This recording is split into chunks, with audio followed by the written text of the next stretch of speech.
आप देख रहे हैं एबीएन महाराष्ट्र। मैं हूं आपके साथ मुनीर आरिफ खान। नाज़रीन, महाराष्ट्र में इस वक्त सियासी तौर पर एक तरह का जो उथल पुथल चल रही है, उसकी वजह से ऐसा लग रहा है कि हिंदुस्तान की तारीख में पहली मर्तबा जो सियासी माहौल इस वक्त दिखाई दे रहा है वो कुछ ना कुछ बड़ा होने के संकेत दे रहा है। क्योंकि 23 नवंबर को जिस वक्त महाराष्ट्र की 288 असेंबली सीटों के नतीजों को जाहिर किया गया, नाजरीन, महायुति ने जिस तरह से परफॉर्मेंस अपना बताया है, यानी महाराष्ट्र की 288 असेंबली सीटों में से महायुति को तकरीबन 234 से 235 सीटें एक तरफा तौर पर मिली है, जिसके बाद महाविकास आघाड़ी एक तरह से अचंभे में है। और इस तरह की कई बातें सोशल मीडिया के जरिए, मेन स्ट्रीम मीडिया के जरिए पूरे मीडिया में इस वक्त फैल रही है कि कुछ ना कुछ ईवीएम के जरिए महाराष्ट्र के इस असेंबली इलेक्शन में गड़बड़ हुई है। नाज़रीन, हम पहले ही इस बात को आपको बता चुके हैं कि महाराष्ट्र में इस वक्त इंडिया अलायंस और महाविकास आघाड़ी में शामिल जितनी भी सियासी पार्टियां हैं वो इस बात की तैयारियां कर रही है कि किसी तरह ईवीएम के जरिए जो वीवीपैट पर्चियों की काउंटिंग है उसको दोबारा करवाने की तैयारियां इस वक्त जोरों पर है। ऐसा कहा जा रहा है कि आइंदा सिर्फ महाविकास आघाड़ी के पास 36 घंटों का वक्त बचा है। कांग्रेस, एनसीपी, शरद पवार और उद्धव ठाकरे के तमाम ही बड़े नेताओं की जानिब से ये ऐलान भी किया जा चुका है कि वो इस बारे में तैयारियां मुकम्मल कर चुके हैं और 5% वोटिंग मशीनों की वीवीपैट पर्चियों की जांच की तैयारियां मुकम्मल हो चुकी है। इलेक्शन कमीशन से एप्लीकेशन बहुत जल्द दी जा रही है कि जल्द से जल्द इन वीवीपैट पर्चियों की काउंटिंग दोबारा की जाए, जिसके बाद महाराष्ट्र की सियासत में नाजरीन एक तरह का कुछ नया भूचाल जरूर आ सकता है। क्योंकि जिस तरह के इल्ज़ामात आयद किए जा रहे हैं उसने तमाम सियासी पार्टियों को और उनके नेताओं को एक तरह से फिक्रमंद कर दिया है। वहीं महाविकास आघाड़ी के जितने भी हारने वाले उम्मीदवार हैं उन्होंने भी इस ताल्लुक से शुकूक और शुबहात का इजहार किया है, जिसके बाद इंडिया अलायंस और महाविकास आघाड़ी में शामिल तमामी सियासी पार्टियां, जिनमें खासकर उद्धव ठाकरे की शिवसेना, शरद पवार की एनसीपी और कांग्रेस के नाना पटोले की जानिब से अब ये ऐलान किया जा चुका है कि ये तीनों ही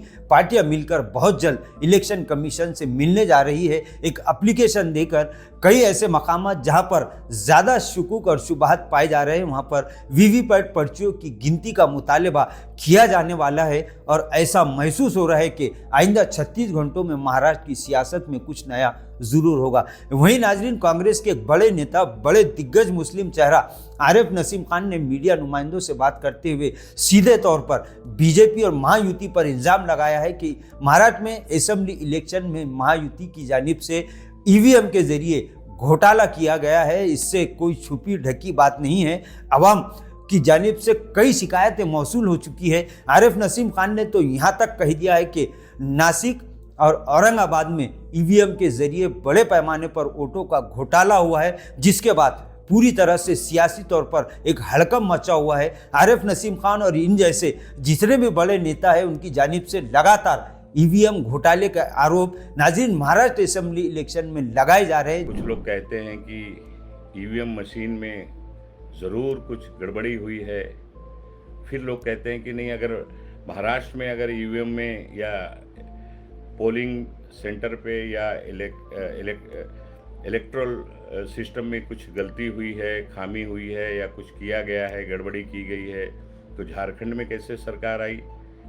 तो लोग उसका तर्क देते हैं कि ये सिस्टम बन गया है देश में कि एक छोटे से राज्य में सरकार को जिताया जाए और दूसरे बड़े राज्य की सरकार को छीन लिया जाए और बड़े बड़े जो नेता हैं, लीडर हैं, उनको टारगेट करके उनको हराया जाए।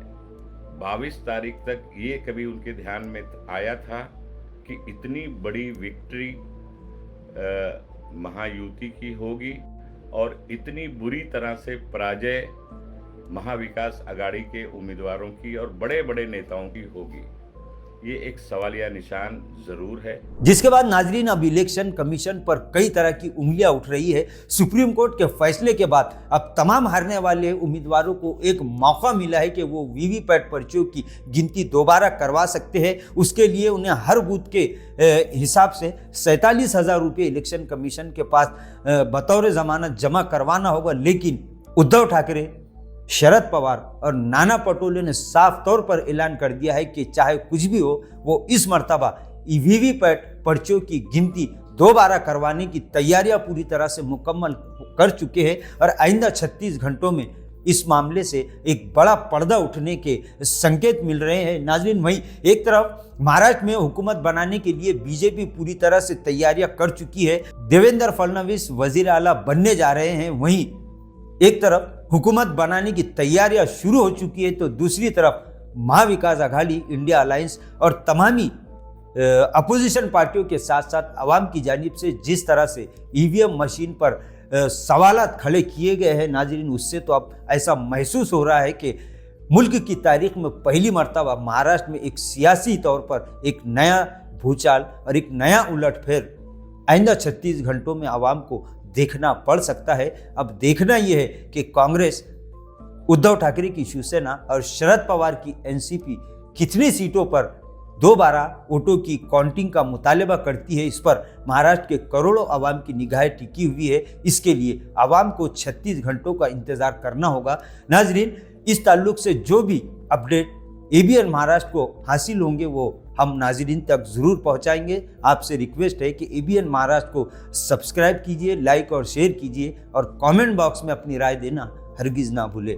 नाजरीन, आज के लिए बस इतना ही। फिर मुलाकात होगी कुछ नए वीडियो के साथ। तब तक के लिए हमें इजाज़त दीजिए। अल्लाह हाफिज़।